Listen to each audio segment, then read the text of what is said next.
¿Historia para quién? Historia para ti, para él, para ellos, para todas, para mis amigos, para todos, para redes sociales, para todo el mundo, para mis amigas, para mí, ¿no? ¿Historia para quién? El sentido actual de la historia. ¿Quién escribe? ¿A quiénes les habla? ¿A ti? ¿A mí? ¿A todas y todos? Una coproducción entre el Instituto Nacional de Estudios Históricos de las Revoluciones de México y Radio Educación.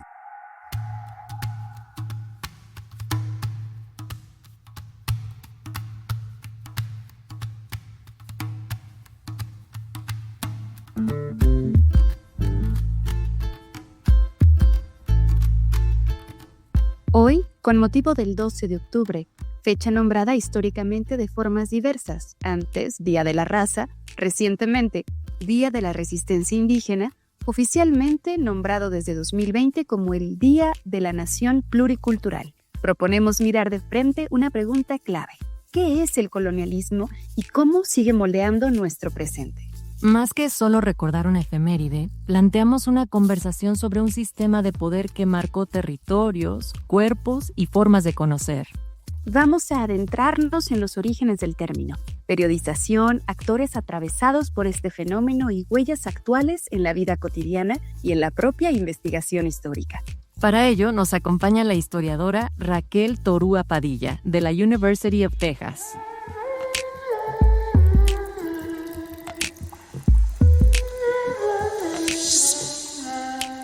Queridas audiencias, gracias por estar con nosotras en Historia para quién, el espacio del Instituto Nacional de Estudios Históricos de las Revoluciones de México y Radio Educación, un espacio en el que nos cuestionamos la historia para poder transformar el presente. Yo soy Natalia Luna y como cada semana junto con Tamara Aranda, quien es historiadora e investigadora del INERM, pues les invitamos a que nos acompañen para hablar sobre colonialismo, Tamara, esta gran palabra que pues en estos momentos afortunadamente está en muchas conversaciones y por eso no podía faltar aquí en Historia para quién.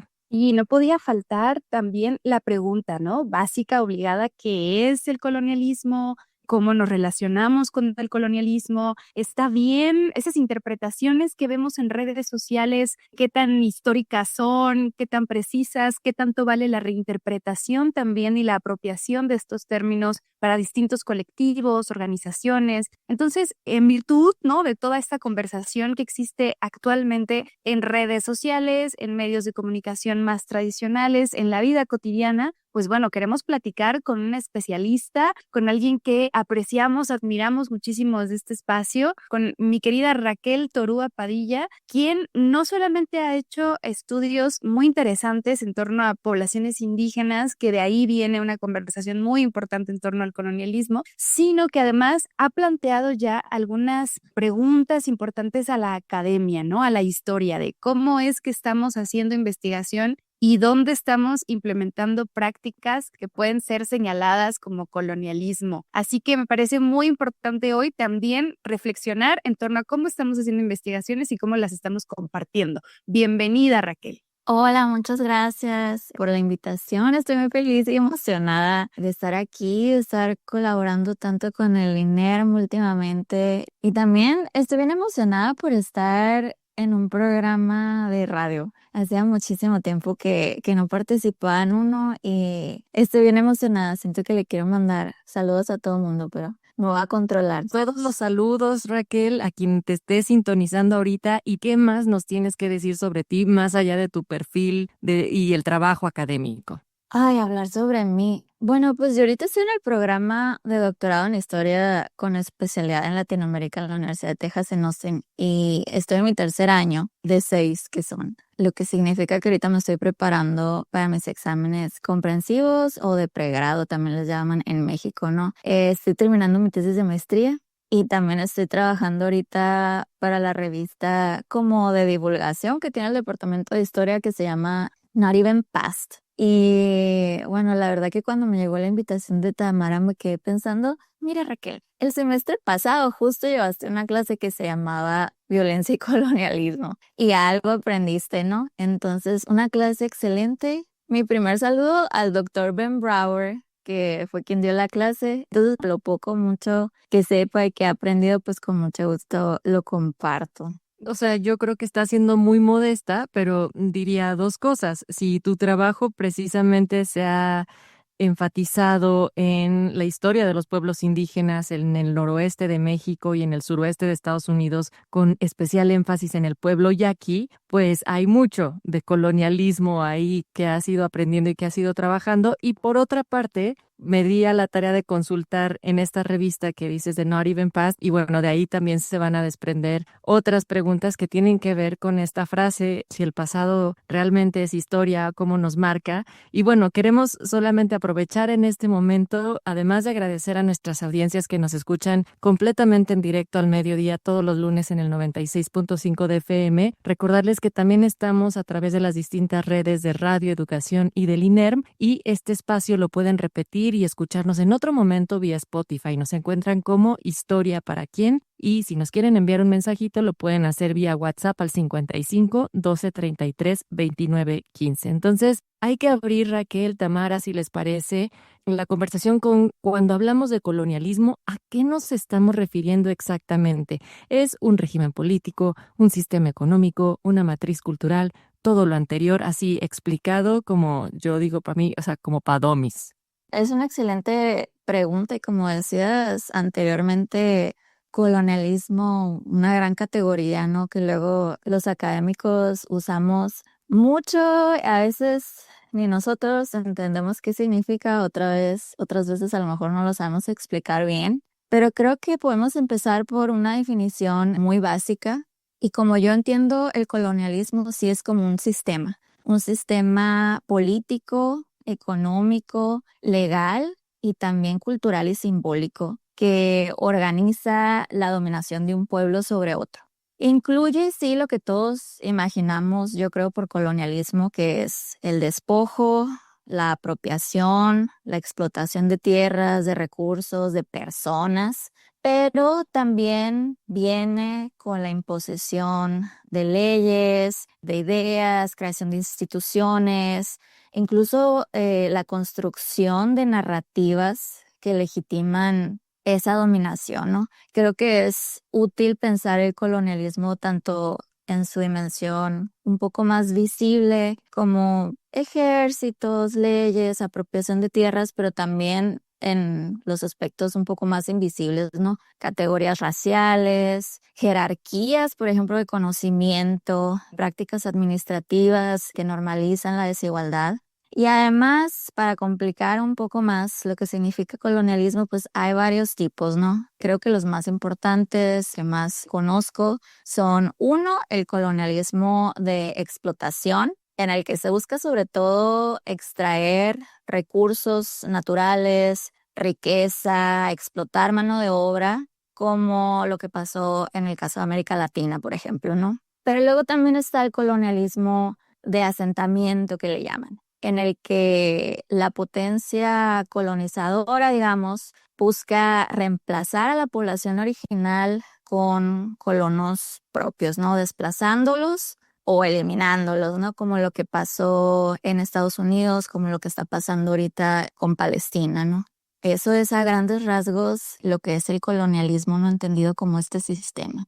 Me parece también muy importante que nos sitúas con ejemplos, ¿no? Y creo que el tema de Palestina ya se viene un programa, ya lo estamos preparando, pero es muy importante, ¿no? Pensar en estos fenómenos de la actualidad que, pues bueno, pareciera como si el colonialismo fue hace 500 años, ¿no? O sea, es un término que deriva de Cristóbal Colón y de este proceso de la llamada conquista, ¿no? De América, y es algo que sigue permeando en el presente y creo que por eso es algo que seguimos conversando, ¿no?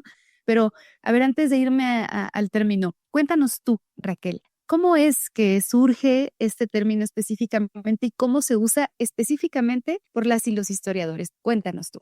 Bueno, creo que cuando nos preguntamos de dónde viene el término colonialismo, la respuesta no es tan sencilla como dar una fecha o dar un autor, ¿no? Algo que se me hace súper interesante y que aprendí recientemente en un curso que tomé justo sobre Latinoamérica colonial. Segundo, saludo a mis profes Cristina Soriano y Santiago Muñoz, ¿no? Porque aprendí muchísimo con ellos y una de las cosas que aprendí es que cuando hablamos de la época colonial o de la colonia en América, en realidad estamos usando un término que no corresponde al lenguaje de la época. España y Portugal, por ejemplo, nunca definieron sus posesiones americanas como colonias en el sentido en el que hoy lo entendemos, ¿no? Eran reinos de ultramar, eran provincias, virreinatos, capitanías generales o audiencias que formaban parte integral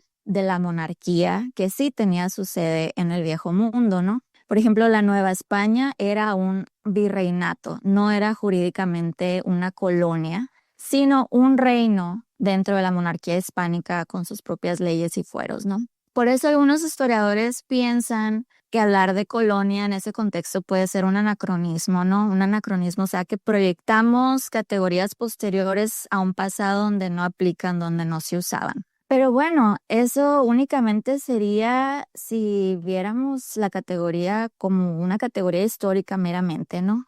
Pero si lo usamos como una categoría analítica, ahí ya cambia la cosa porque nos permite comparar procesos de dominación en diferentes épocas, en diferentes regiones. América bajo España, Portugal, por ejemplo, India bajo el Imperio Británico, Argelia bajo Francia. Entonces, en este sentido, colonia sirve para pensar en común estructuras de subordinación, incluso si los actores históricos no usaran esa palabra, ¿no? Y qué importante que nos cuentes esto, Raquel, porque escuchándote surgía como esta pregunta, ¿fuimos colonizados o no? Si no era una colonia realmente. Más allá también de eso es, si estamos hablando de que la colonización y este proceso de dominación es algo vigente, no sé si podríamos enmarcarlo en algún periodo histórico y si hay algunos grupos sociales que se ven atravesados mucho más por el colonialismo que otros. Claro, sí. Algunos autores, y también dependiendo de cómo se lea la historia, te dirán que el colonialismo formal, o sea, este sistema, estas estructuras termina, pues sí, con las independencias políticas de América, ¿no? Pero bueno, en realidad hay muchas estructuras que perduran, ¿no? A primera vista pudiera parecer que sí, el colonialismo terminó ahí, pero en la práctica no solo las estructuras, sino las heridas, siento yo. No solo materiales o políticas, sino incluso psíquicas, heridas que tocan en lo más íntimo, en la manera en la que las personas y las comunidades se piensan a sí mismas. Y bueno, esta continuidad, digamos, es a lo que muchos autores se refieren como colonialidad, para distinguir con colonialismo como este periodo de dominación colonial, ¿no? Entonces se sustituye por colonialidad porque sí se identifican las continuidades, pero es otro periodo, ¿no? Y sí, el colonialismo formal como sistema concluye de cierta manera, pero las formas de pensar, de jerarquizar, de organizar el mundo perduran, ¿no? Y bueno, también preguntabas qué grupos se vieron atravesados por este fenómeno. Y creo que el colonialismo atraviesa a toda la sociedad, pero sus efectos ahí sí van a ser profundamente desiguales, ¿no? No todos vivieron la experiencia colonial de la misma manera. Algunos grupos, como ya sabemos, fueron despojados, violentados, mientras otros obtuvieron grandes beneficios, ¿no? Creo que entre los más afectados, los primeros que se nos vienen a la mente, pues son los pueblos originarios o los grupos indígenas, ¿no? Fueron de los primeros en sufrir el impacto. El colonialismo para ellos implicó la pérdida de territorio, la destrucción o subordinación de sus propias instituciones políticas y religiosas. Además, tuvieron que sufrir procesos de evangelización, la mayoría de las veces forzadas. Se produjeron ahí reordenamientos demográficos mediante epidemias, sí, pero también con guerras, traslados de población forzada.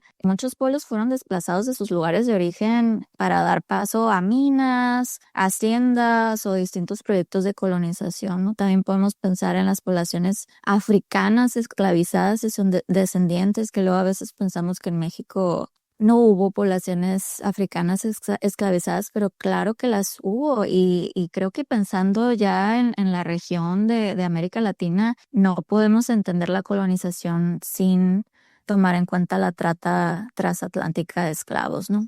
También podemos ver los efectos con una perspectiva de género, ¿no? Cómo el colonialismo afecta a las mujeres y los cuerpos racializados. Muchas mujeres indígenas y africanas fueron víctimas de violencia sexual sistemática, utilizadas como instrumentos de conquista y de dominación. Justo hace poco terminé de leer un libro recomendado que se llama Malinche's Choices. En español ha de ser Las decisiones de la Malinche, yo creo, de Camila Townsend, que retrata muy bien este proceso, ¿no? Hubo grandes cambios, se impusieron nuevos roles de género patriarcales que redujeron la autonomía que algunas sociedades indígenas otorgaban a las mujeres en Mesoamérica, el control de la reproducción y la sexualidad.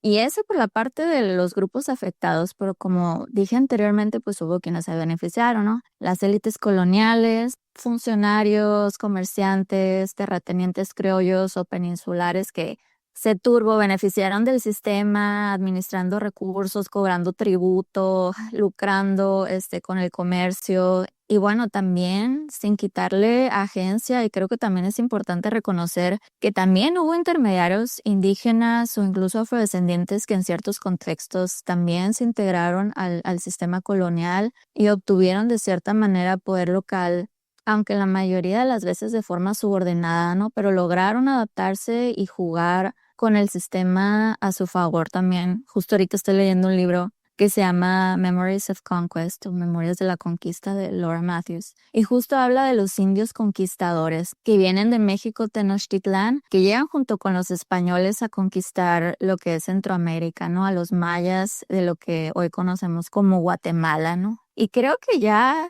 pensando en el periodo colonial tardío, pues los futuros estados nacionales, cuando se consolidan las independencias, los nuevos estados heredaron estructuras coloniales, ejércitos, burocracia, sistemas fiscales, formas de control social, y muchas veces estas instituciones siguieron reproduciendo desigualdad y exclusiones, ¿no? Las élites postcoloniales se convirtieron en herederas del colonialismo, ¿no? Perpetuando viejas jerarquías bajo banderas nuevas, ¿no? Pero, al final de cuentas, viejas jerarquías. Qué buena radiografía nos has dado. Y bueno, me haces pensar en algunas cosas, ¿no? Para empezar, si alguien tiene interés en conocer algunos de estos autores, pues tenemos a Aníbal Quijano, ¿no? Quien nos ha propuesto el término colonialidad del saber. Y también tenemos a otras mujeres, precisamente. No es casualidad que en América Latina también haya muchas teóricas muy importantes que hablan de colonialidad y problematizan esto, ¿no? Pienso en Silvia Rivera Cusicanqui, en Aura Gómez, en México, pues bueno, Yasnaya Aguilar, pues nos ha dejado, ¿no? Una serie de planteamientos en torno a la lengua y cómo es que también hay una herida colonial en el lenguaje, ¿no? Y incluso en la identidad indígena, y eso es muy interesante, ¿no? Yo recuerdo haber leído en su artículo de Tsunami, de estos volúmenes de Tsunami, que ella planteaba, ¿no? Con su abuela, que ella no se identificaba como indígena, ella decía, bueno, es que yo no soy indígena, yo soy mije. Bueno, este tipo de términos también, y que vienen precisamente desde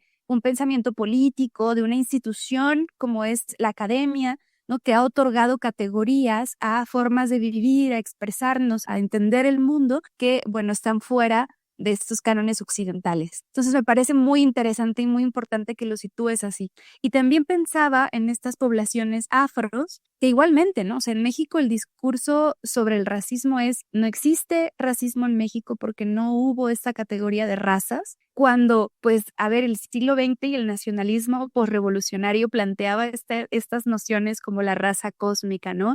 Enaltecía el mestizaje y la ideología del mestizaje, porque eso es una ideología el mestizaje en México, pues lo que hizo fue suprimir a muchas de estas identidades pues racializadas, ¿no? Empezando con las poblaciones afrodescendientes.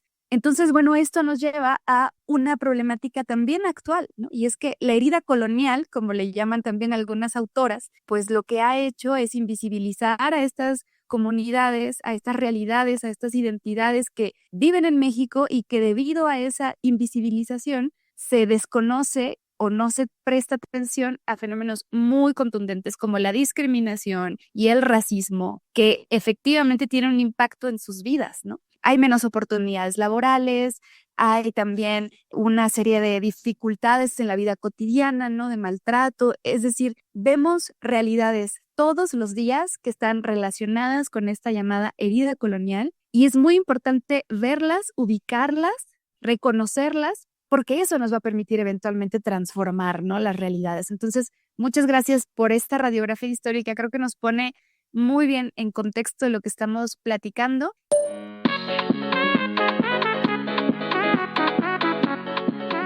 Si tienes una historia que compartirnos o te gustaría que abordemos alguna en especial, Graba un audio y envíalo vía WhatsApp. lo recibimos en el 5512-332915. Queremos escucharte.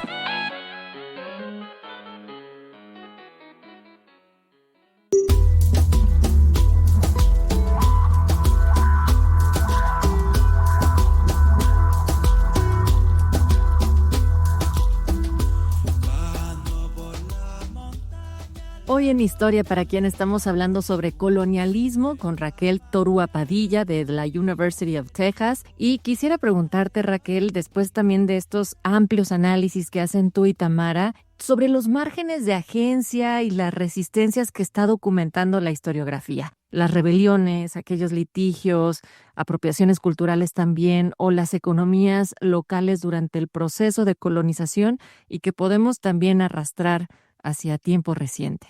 Es una pregunta muy compleja porque, bueno, luego también a veces queremos pensar que la conquista y el proceso de colonización se dio de la misma manera en toda América o específicamente a lo mejor a nosotros nos interesa conocer de Mesoamérica, ¿no? Pero la verdad es que, digamos, la demografía era tan diversa y heterogénea que cada grupo resistió, se adaptó. Otros a lo mejor cedieron, pero todo pues pensando en sobrevivir, ¿no? Habrá grupos a lo mejor con más espíritu de lucha, de rebeldía, pero además que el contexto geográfico en el que vivían les permitía como prolongar la resistencia en contra de la colonización. Pues por más tiempo, por ejemplo, se me vienen a la mente los grupos del norte de México, ¿no? Sobre todo los chichimecas, ¿no? Que, bueno, cuando tú ves las crónicas coloniales te das cuenta de que verdaderamente los grupos del noroeste fueron un dolor de cabeza, no solo para los conquistadores, sino para los misioneros, ¿no? Que pues esas eran una de las tareas que la corona española tenía como prioridad, ¿no?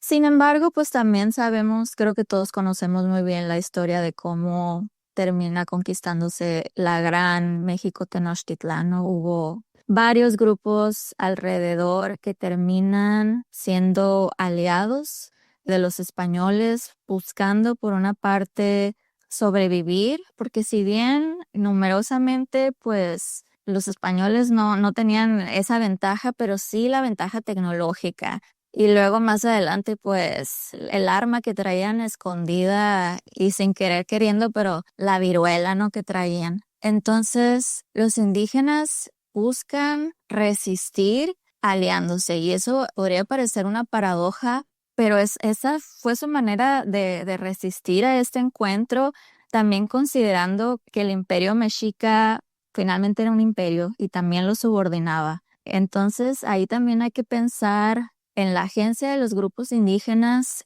de las poblaciones nativas de ese momento, y no, creo que luego a veces somos injustos, sobre todo, por ejemplo, con personajes como la Malinche, que a final de cuentas la mujer, según el contexto en el que nació, en el que creció y en el que le tocó vivir como esclava, que fue entregada a los españoles, etcétera, pues no hizo más que sobrevivir la mujer. Entonces, creo que si uno se va con una lupa rincón por rincón en las Américas, se dará cuenta que cada pueblo resistió y se adaptó y verdaderamente hizo lo que pudo en contra de la amenaza española, ¿no? Híjole, y es que estás tocando puntos así como muy importantes. Pienso, como hace rato Tamara estaba explicando cómo el término o el gran lugar que es el colonialismo viene de Colón, como malinchismo viene de Malitzin. Y, o sea, es una mujer que fue trasladada 3 veces con amos distintos previo a llegar con Hernán Cortés, que estaba en una situación de subordinación total, que aún así en ese contexto ella supo comunicarse de una mejor manera para servir como traductora, y la historia la sigue marcando como una traidora, pero es porque la narrativa está siguiendo otro proceso, Raquel, Tamara, que no es el de reconocer que hubo alianzas estratégicas entre los mismos pueblos y que eso es lo que lleva a que caiga México Tenochtitlan, no solamente una fuerza de los españoles. Y eso además le quita mucha complejidad a un proceso histórico, ¿no? Y bueno, dices, bueno, pues son personajes buenos contra malos cuando la historia no es así porque la vida no es así. Entonces, comprender también estas complejidades nos hace entender las motivaciones humanas y las cuestiones del contexto, ¿no? ¿Qué lleva a las personas a tomar las decisiones que toman? Y pensando precisamente en estas estrategias de alianza para subsistir, viene a mi mente, pues, James Scott, ¿no? Y Los dominados y el arte de la resistencia. Creo que es un libro que también les invitamos a revisar. Nos habla muy bien de estas dinámicas, ¿no? De cómo se van tejiendo algunas otras estrategias que no son necesariamente la confrontación. Y creo que ahí, en el caso de los yaquis, Raquel, hay un ejemplo muy claro, ¿no? Bueno, Héctor Cuauhtémoc Hernández Silva ya nos ha dicho que la lucha armada, la organización, la rebelión fue el último recurso. Antes hubo otras estrategias. Yo quisiera que nos cuentes, pues, los trabajos que tú has podido revisar en torno a este tema. ¿Cómo es que el pueblo yaqui es un ejemplo de esta organización, de diversas formas de resistir? Y también cómo es que en este pueblo también perdura una herida muy fuerte y podemos ver esos testimonios, ¿no? Hasta el presente, muchas entrevistas que han hecho personas como tú, como Raquel Paella Ramos, como Zulema Trejo, pues han demostrado que ahí está todavía esa herida colonial, que a veces, pues bueno, es también una reinterpretación de la historia común y que esa herida también les ha permitido encontrar otras formas de resistencia. Raquel. Ay, pues la historia de los yaquis, ya sabes que es fascinante. Y sobre todo esa de los primeros contactos con los europeos es muy interesante y a la vez un poco oscura, digamos, porque las fuentes que sobreviven pues son las de los mismos misioneros, las de los mismos conquistadores, que de alguna manera pues ya los historiadores con ojo crítico las leen, pues sabiendo que estaban enalteciendo las mismas acciones de los misioneros y los conquistadores para a lo mejor recibir más recursos por parte de la colonia española, etcétera, ¿no? Entonces siempre hay que leerlas como con cautela. Pero bueno, a grandes rasgos, como decía antes, conquistar de alguna manera las poblaciones de lo que hoy es el norte de México fue tarea muy difícil porque, bueno, el contexto geográfico era diferente, las poblaciones eran mucho menos numerosas que en el centro, por ejemplo, de lo que hoy es México. Además eran seminómadas, no estaban establecidos en ciudades que fuera fácil nomás llegar y despojar o atacar, entonces era como difícil seguirles la huella, etcétera. Entonces llegan los conquistadores y los misioneros a lo que hoy es el estado de Sonora y empiezan primero acercándose a los mayos, ¿no? Que es un grupo lingüísticamente y culturalmente emparentado con los yaquis, un poco más al sur del estado de Sonora, lo que es el estado de Sinaloa. Y es a partir de ahí que ellos van a tener sus primeros contactos con los yaquis. Los yaquis también, como sabemos, y esto porque se ve en las crónicas desde la época colonial hasta todavía el siglo XX, ¿no? Que eran excelentes guerrilleros, tenían un conocimiento increíble de su territorio y sabían hacer uso de él, tenían muy buenas estrategias de batalla, etcétera, ¿no? Pero como dices tú, los primeros encuentros intentaron ser por medio de mensajeras. Y eran mensajeras mujeres, fíjate, las que llegan al Mayo a querer negociar con los españoles. Los españoles al principio como que no les agrada la idea porque ellos vienen de otra concepción en la que pues se negocia de hombre a hombre. que por qué nos están mandando a las mujeres. Entonces ahí ya empiezan los primeros choques culturales y esta dificultad que tienen los europeos para entender el mundo indígena y sobre todo el mundo indígena del noroeste de lo que va a ser la Nueva España o México, ¿no? No funcionan estas negociaciones o estos acuerdos de paz que intentaban establecer las mujeres yaquis y empiezan los conflictos belicosos, ¿no? Sin embargo, y esto es muy interesante, las crónicas se ven que batalla tras batalla los yaquis siempre salían victoriosos. Sin embargo, lo que las crónicas cuentan es que en algún momento los yaquis, ya sea porque sabían que iba a ser difícil prolongar la resistencia o por alguna otra razón que desconozco, deciden pactar con los españoles y les dicen, les vamos a permitir entrar a nuestro territorio, pero únicamente a los misioneros. Vamos a aceptar la religión. Y esto es increíble que haya pasado porque, como les digo, en momentos anteriores, pues era evidente que los yaquis tenían una ventaja pues muy por encima de los españoles. Incluso hay un relato de uno de los primeros encuentros ya físicos entre yaquis y españoles. Obviamente ni los yaquis entienden el español en ese momento, ni los españoles van a entender el yaqui, pero el líder de ese momento traza con su arco una línea en la tierra, se agacha y la besa.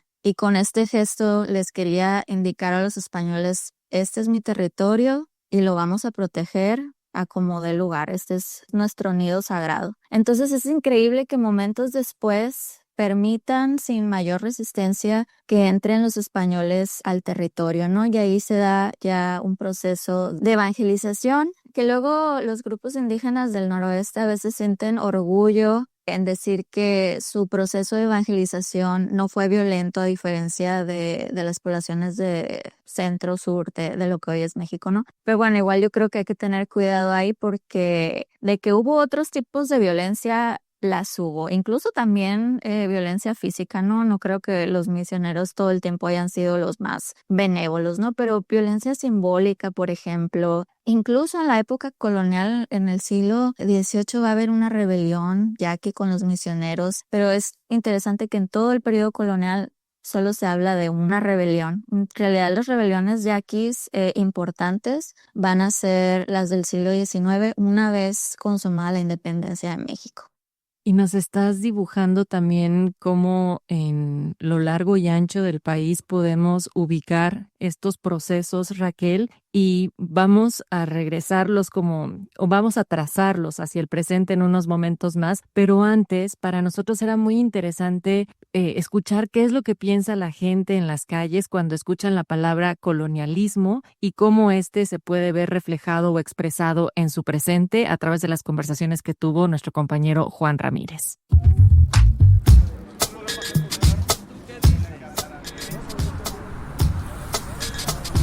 Las calles hablan.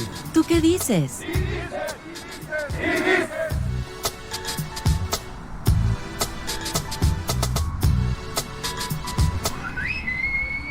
Colonialismo. La palabra colonialismo, pues eso de la conquista, de cuando vinieron los españoles aquí, empezaron a hacer todas sus colonias y pues nos desterraron feamente. Una conquista, pérdida de cultura o un cambio. De esclavitud. Al siglo XVIII, pues porque estaba la colonia en ese tiempo. ¿Cómo conquista? Porque vinieron a colonizarnos los extranjeros a los prehispánicos de nuestro país. De España viene el concepto. ¿Dónde estaba el virreinato?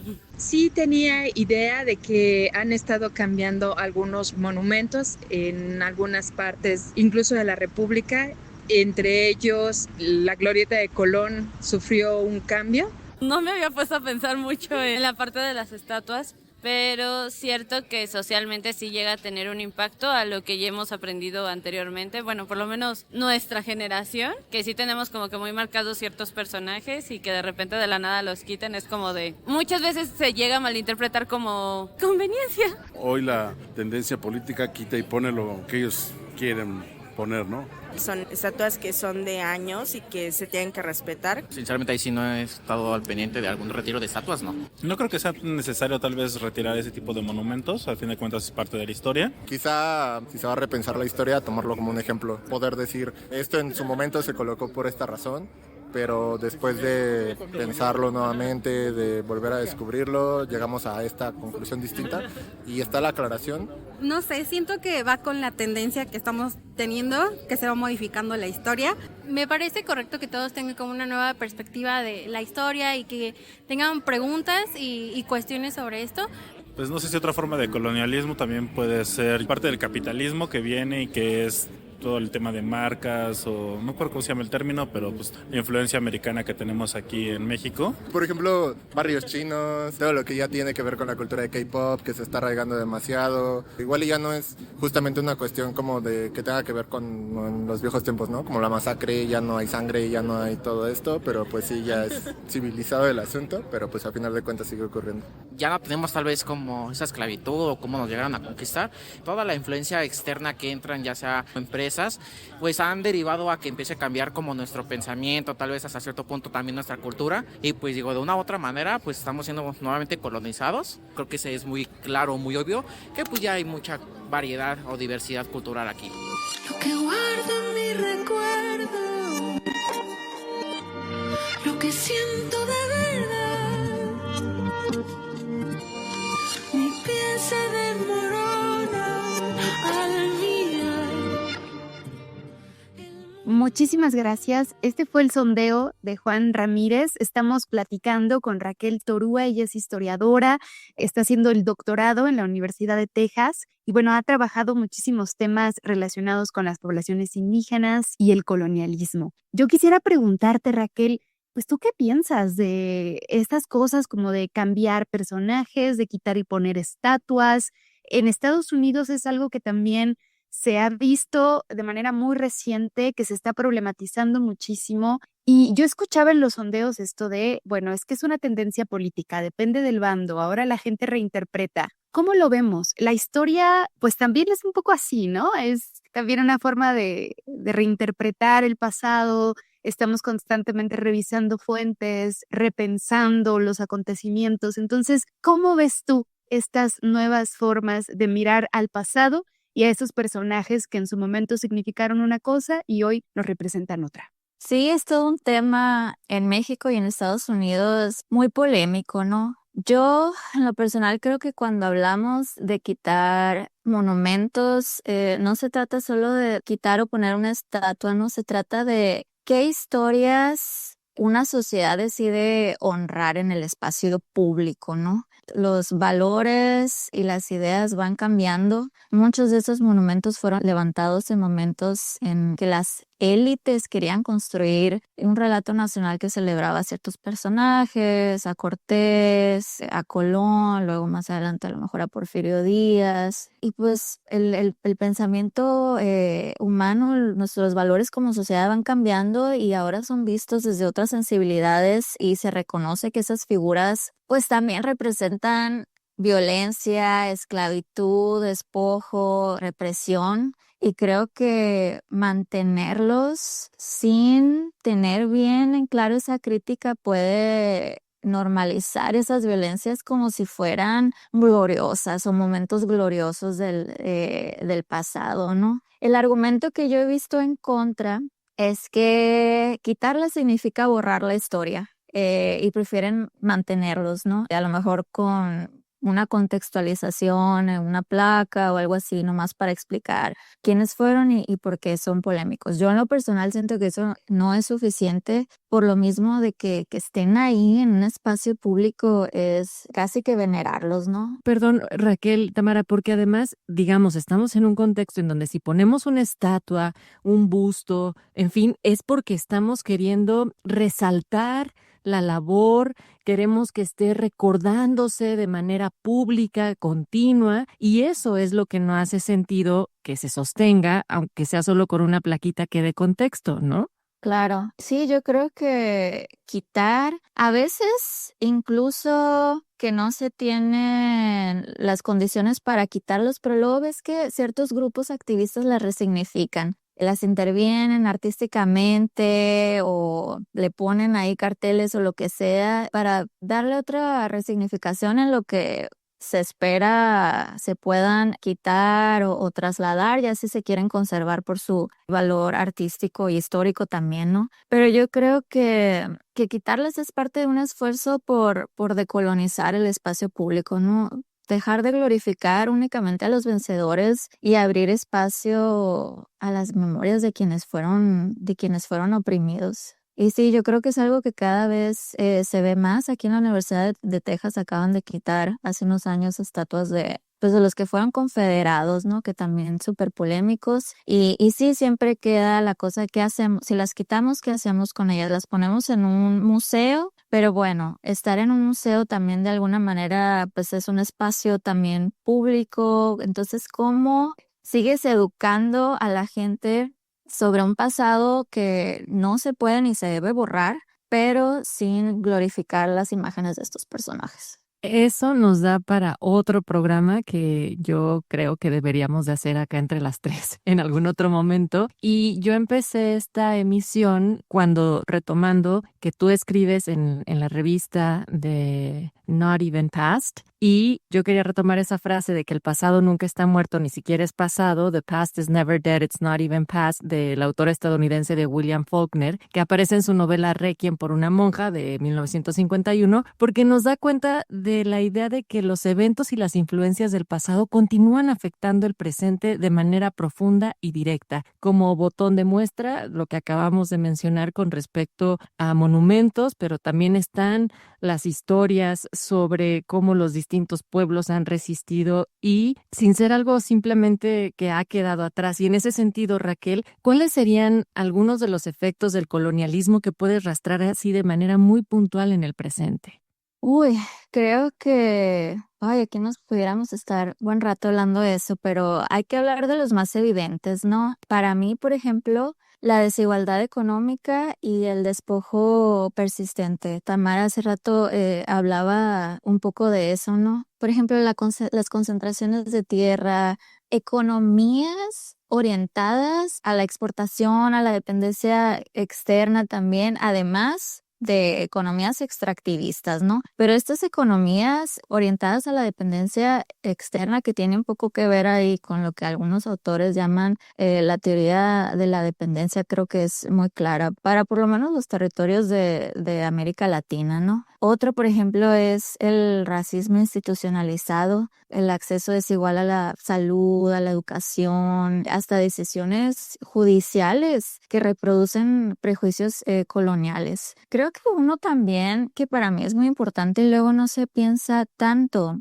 es en cuestiones de trauma y memoria, ¿no? Generaciones que cargan con memorias de violencia y exclusión. Pienso mucho, por ejemplo, voy a pronunciar mal su nombre porque es francés, pero Frantz Fanon, un psiquiatra y autor, pues argelino, ¿no? Porque él nació en Martinica, una isla ocupada por los franceses, una colonia francesa, que escribió un libro increíble titulado Los Condenados de la Tierra, ¿no? Escrito más o menos en los 1960s. Y él nos habla y ejemplifica perfectamente en su libro que el colonialismo produce heridas psíquicas en la mente severas. Fanon, por ejemplo, él vivió la guerra de Argelia y él decía que el mundo se divide en dos con el colonialismo, ¿no? Los colonizadores y los colonizados. Y esa división no se queda solo en las leyes o en la economía. Marca la mente, marca las emociones, genera miedo, rabia, sentimientos de inferioridad, pero también respuestas de resistencia que se transmiten de generaciones en generaciones. Y creo que en este libro de Fanon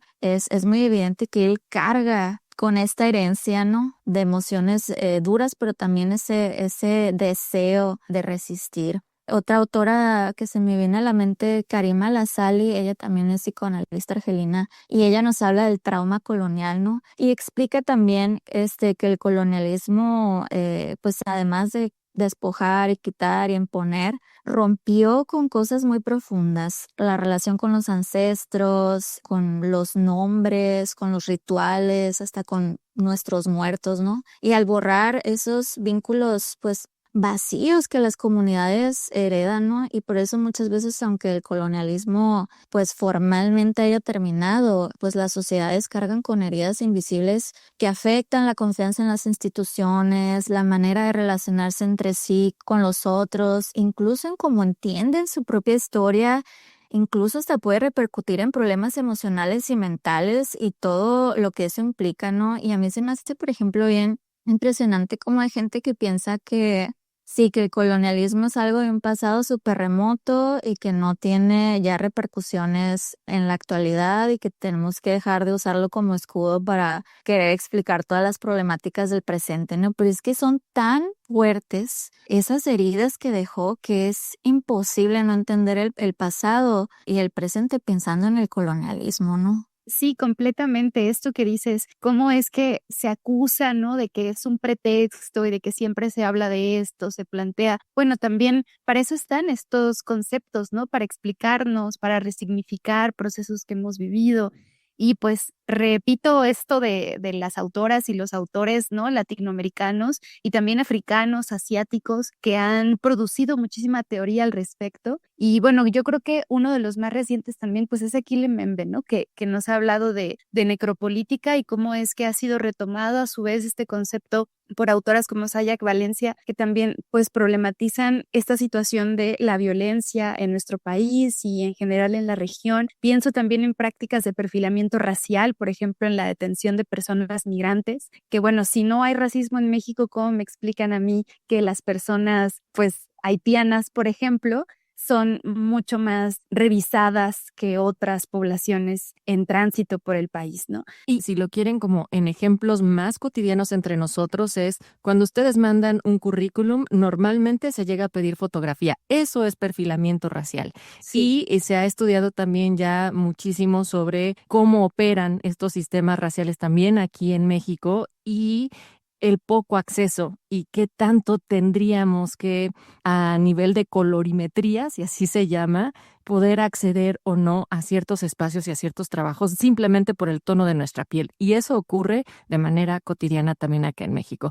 Entonces, bueno, aquí Natalia te quiere proponer una dinámica. No te queremos dejar ir, Raquel, antes de que nos contestes unas preguntas relámpago que vamos a hacer como lo primero que se te venga a la mente para poder despedir este espacio. Una práctica cotidiana que todas, todos, todes podemos cuestionar mañana mismo sobre colonialismo.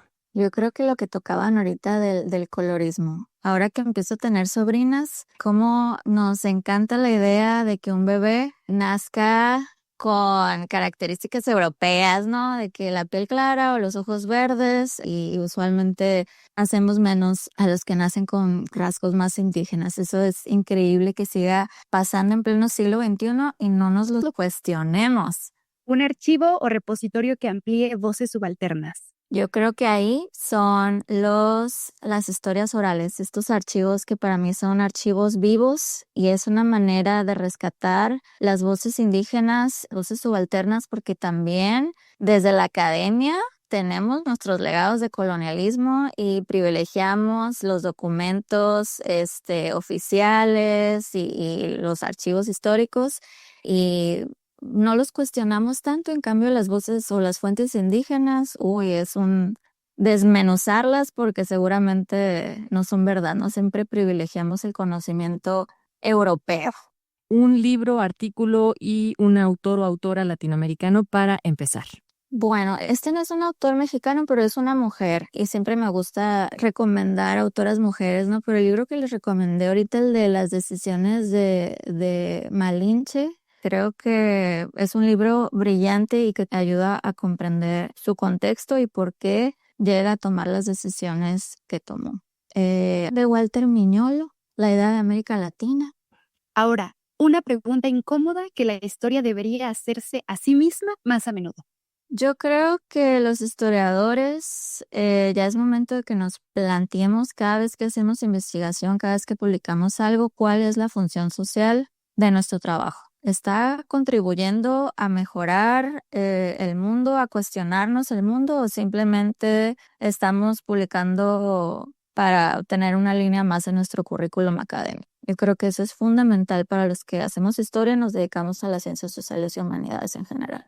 Querida Raquel Torúa, muchísimas gracias por ayudarnos en este espacio de Historia para Quién, a ponerle palabras sencillas a temas complejos en el colonialismo, este sistema completo, que cómo muchas de sus ideas siguen vivas a través de la colonialidad, y entenderlo no es para pelearnos con ese pasado, sino para revisar el presente, cómo hablamos, qué enseñamos, a quién escuchamos, y por eso queremos seguir escuchando tu voz acá en este espacio que es tuyo también, así es que nos encontramos muy pronto.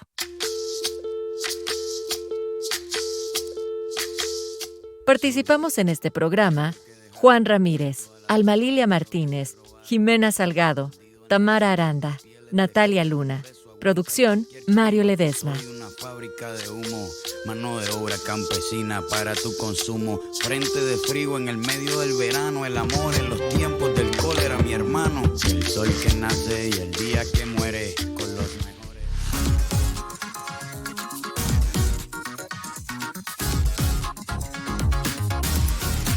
Radio Educación y el Instituto Nacional de Estudios Históricos de las Revoluciones de México presentaron Historia para quién. El sentido actual de la historia.